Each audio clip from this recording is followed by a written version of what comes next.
Hello, students. Welcome back to my channel. I want to know if you can relate to this. I can understand English, but I can't speak it fluently. I receive so many emails and questions from students, and the vast majority of them, in one way or another, make this same point. Do you feel that you've spent hours, days, years studying English? But suddenly, when you have to speak, you go blank. The words don't come. You forget all of your grammar, you stumble over your pronunciation, and your vocabulary goes down the drain. To go down the drain is an idiom meaning to disappear. Well, this lesson is for you. I am going to help you break free from your current struggles with spoken English, and I'm going to help equip you with practical skills to strengthen your confidence in speaking English fluently. Now, before I discuss why this happens, because we have to know why before we can work to solve the problem. So, this lesson won't just improve your English skills. We can also work on your listening skills, your pronunciation skills, and your vocabulary. At the end of the video, you can test your understanding. It means you can ask any question on comment. Okay, let's go back to the question. Why do so many students feel they are able to understand English but are unable to speak fluently when the moment arises? Well, this is mostly related to the fact that understanding a language requires the use of receptive skills, listening and reading. Most English learners focus on language input like watching films, YouTube videos, TV shows, all in English. They listen to English speaking podcasts and read books in English to immerse themselves in the language as much as possible. This is fantastic. Lots of us do it and don't stop doing it. It's a great way to build vocabulary and to gain a better overall understanding of how the language functions. But, and there's always a but, this doesn't do so much to increase your fluency when speaking because, in contrast, speaking requires the use of productive skills. You need to take a more active role in your studying, and by that, I mean practice. You need to focus more on output, using the language rather than just taking it in. We need to have a good balance between the two. But unfortunately, language output can be much harder to find than language input. It's not so free and easy to go to an English speaking country, find a personal English tutor, or find an English speaking best friend. This is why I meet so many grammar geniuses, students whose knowledge of grammar is higher than most native speakers. However, they just can't speak. They know all of the theory, but when it comes to the practical, they struggle. Today, I have 6 practical tips for you. The first one is completely free, and that is talk to yourself. This is something I actively did when I was learning Spanish. One of the simplest things you can do to increase your output is to talk to yourself, and you can start right now. It could feel a little bit strange, but it's truly magical how well talking to yourself works to improve your fluency and fluidity. Plus, you do it all day long anyway, so why not do it in English? Most of us, not all of us, have a little voice in our head when we think. Some people don't have this, but most of us do. This little voice probably speaks in your native language. See if you can come up with an English alter ego for your inner voice. If you can't find that inner voice, you're going to have to speak out loud. I am watching TV. I am washing the dishes. I am picking up the plate. I am scrubbing it with a sponge. I hope my husband brings home pizza for dinner. Now, I really recommend speaking out loud because you need to practice creating new sounds and feeling how words are formed in the mouth. But narrating in your head is a great way to start, and it's a good thing to do if lots of people are around you. This slight adjustment can help you significantly increase how much you use English during the day, and it's especially useful if you don't have anyone to practice speaking with and you can't afford to hire someone to practice speaking with. Now, I want to make a further addition to this point, and this is a way you can supercharge your vocabulary. No joke, I used it myself. This was one of my first videos on YouTube, actually, on how to drastically increase your vocabulary because it works. As you are narrating in your head or out loud everything you do in your day, watch out for when there is a specific word or phrase that you just don't know in English. Keep a vocab diary. I think back in the day, in my first video, like 7 years ago, 8 years ago, I told people to write it down in an actual notebook. Nowadays, there are apps for that. You can use your Notes app. You could program your smartwatch to take in your voice. For example, what if I'm walking down the street and I realize that I don't know the word for traffic light in Italian, the language I'm learning? I would do something like this because I love using my smartphone. First, I would ask Siri to write it in my notes.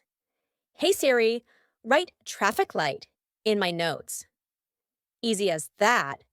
Then I'll ask it to set a reminder at 6 p.m. for me to go through my new vocabulary.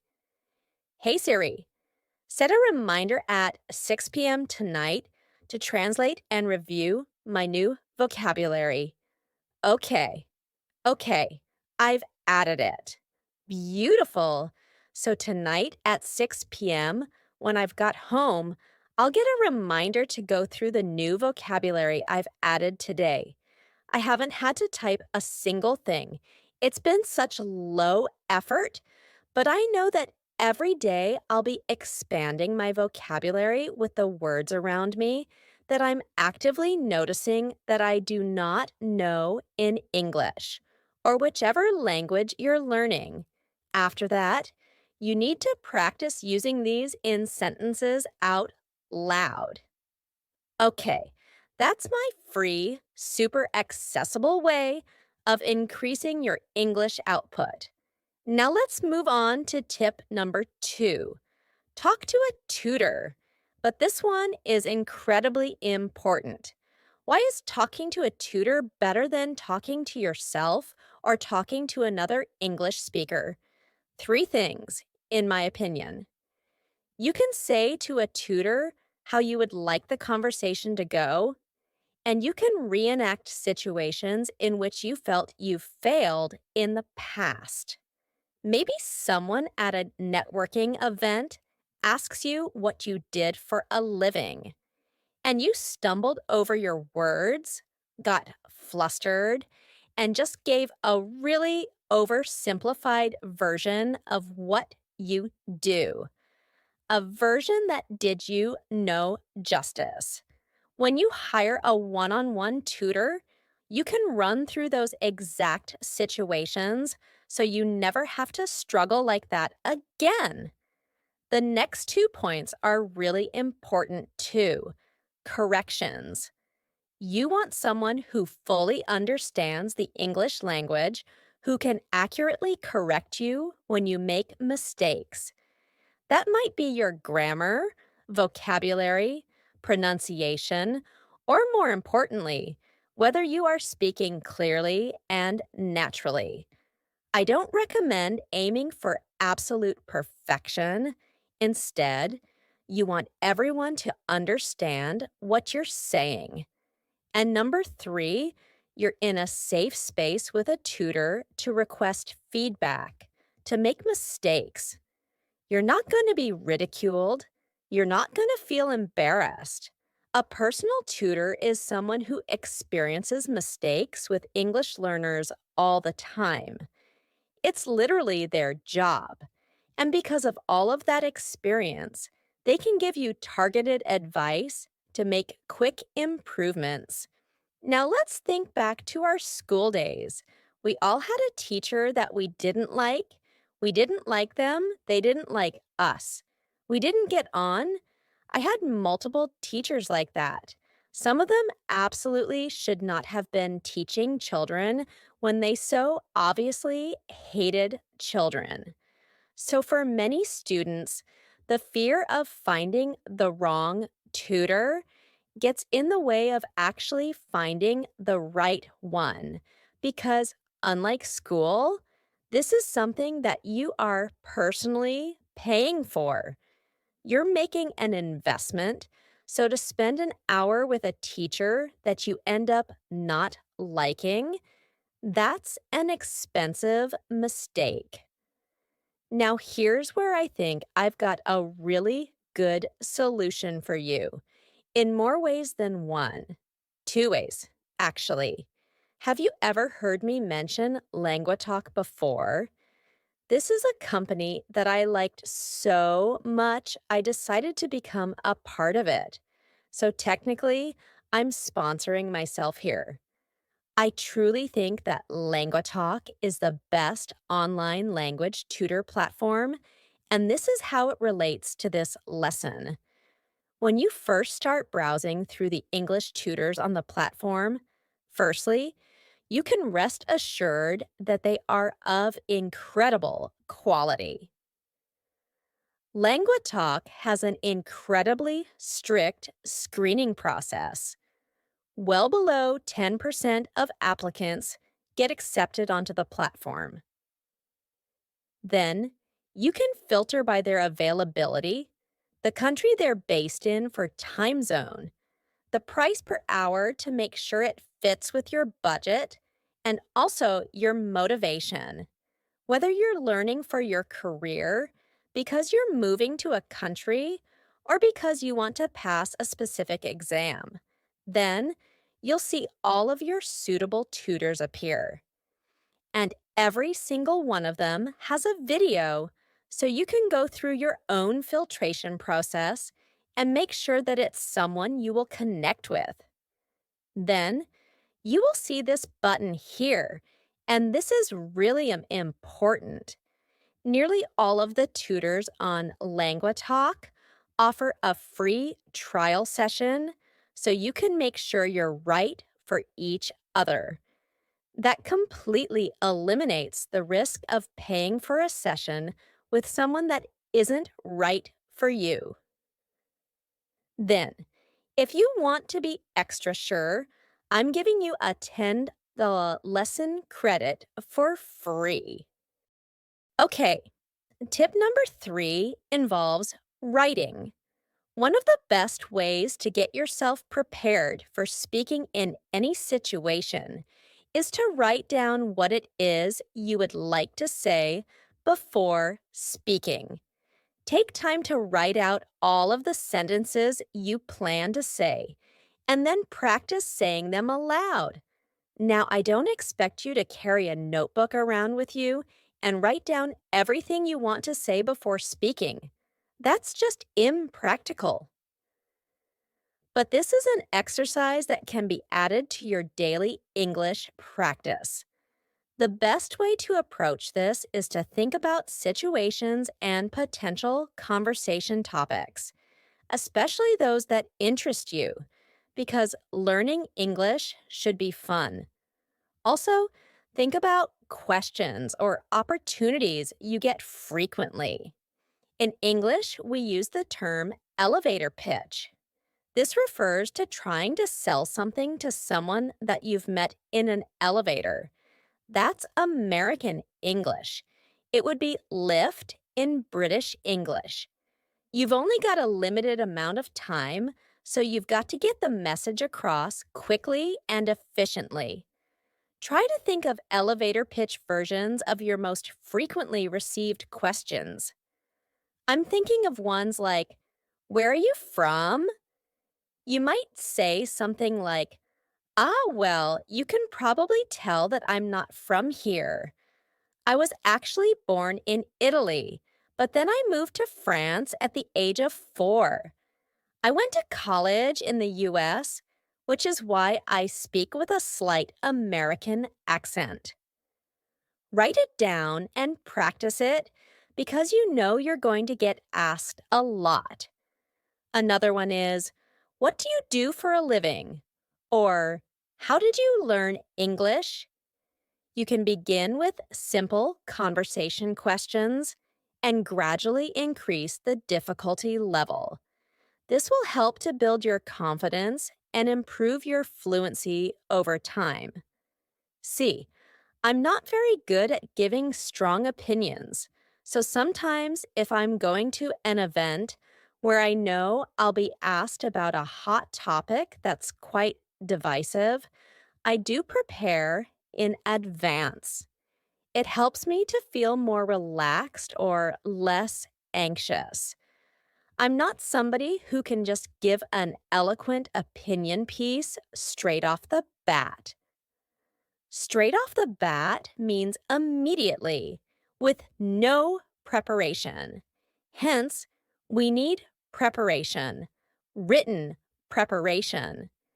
It's also a great idea to prepare these written answers and then present them in a tutor session to ask for their feedback.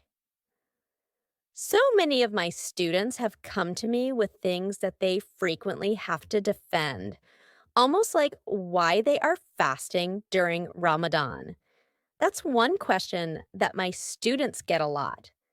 Same with why they wear a hijab, why they are vegan, and choose not to consume animal products, why they chose to leave their country when they love it so much.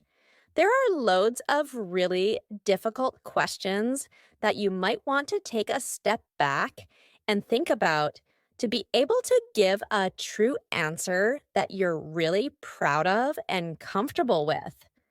The biggest one, the one I get most frequently, is of course self introduction.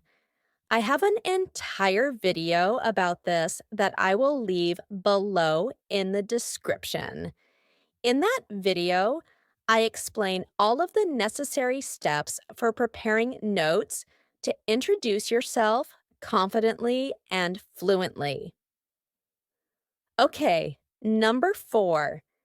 This is something I've said time and time again, and I wholeheartedly believe that it is the correct way forward.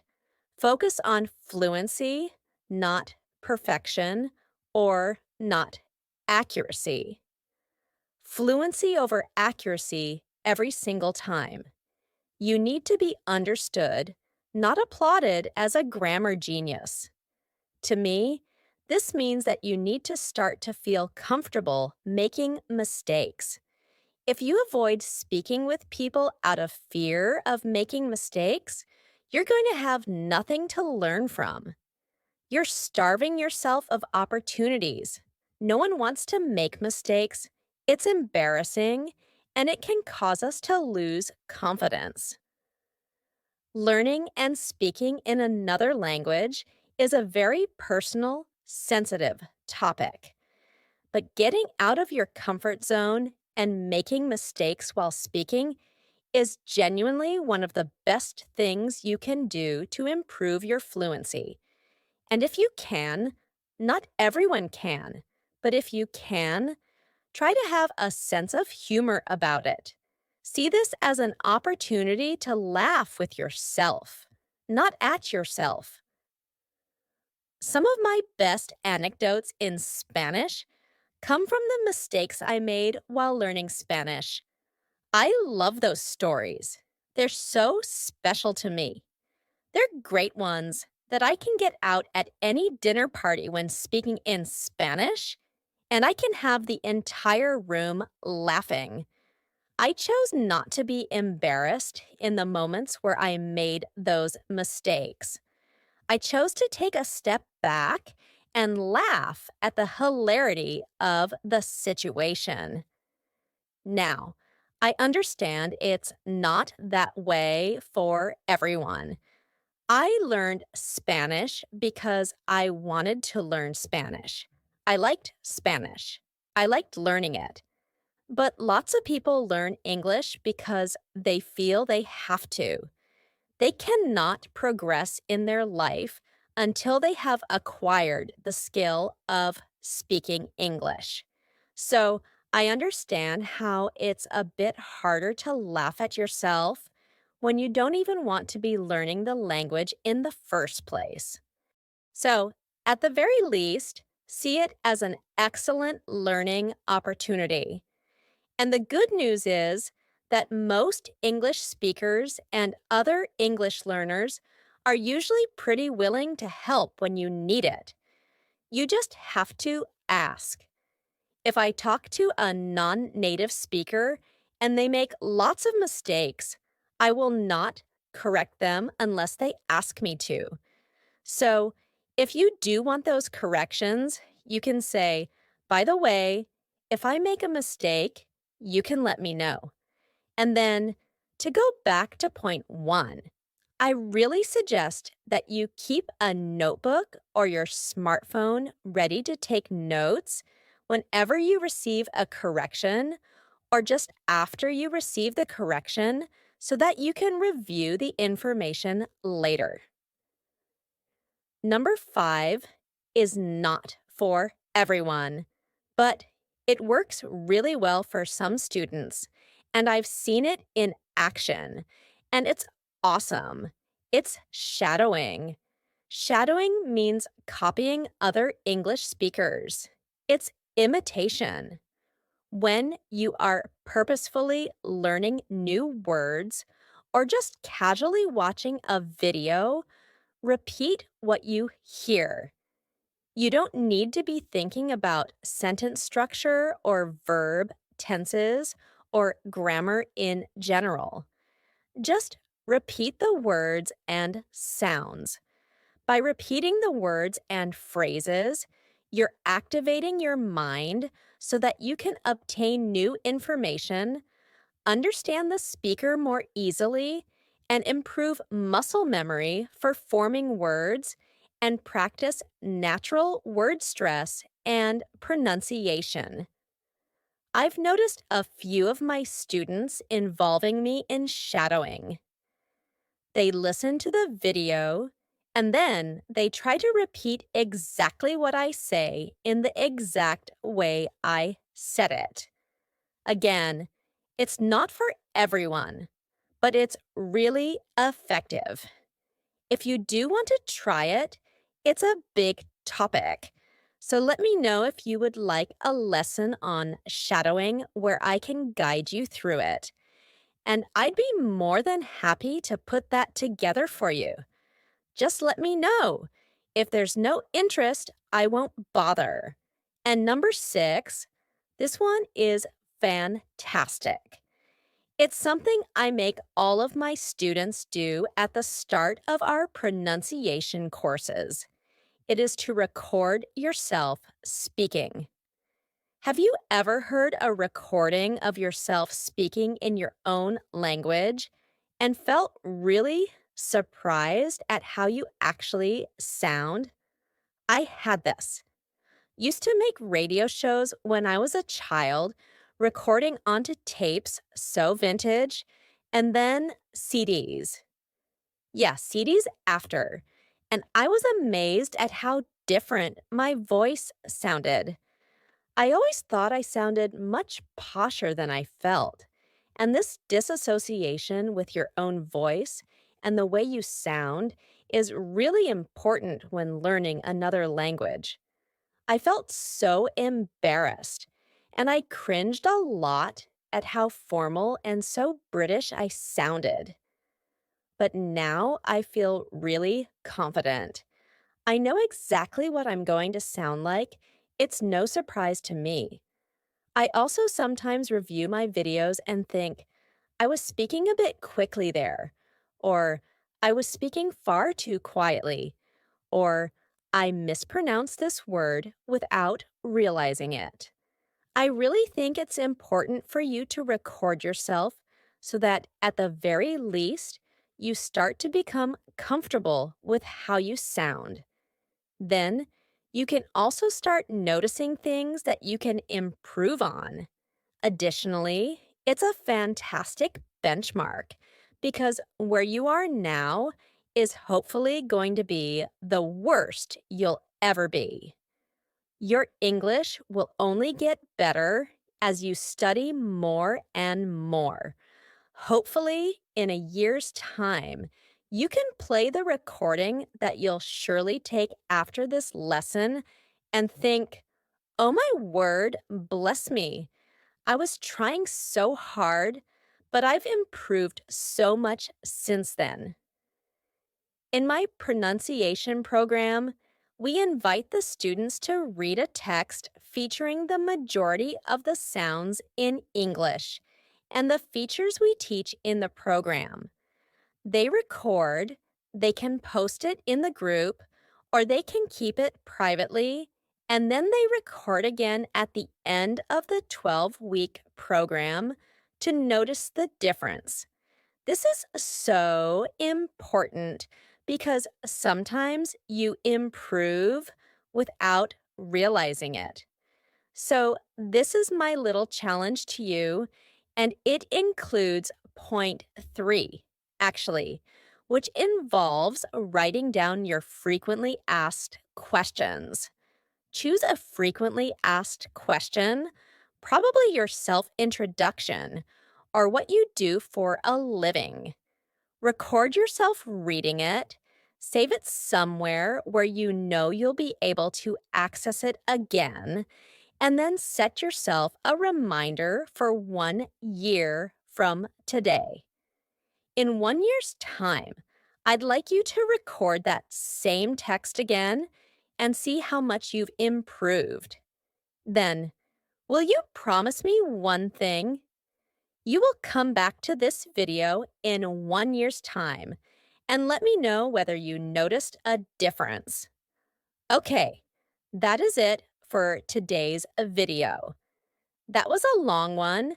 You can use it for your listening practice.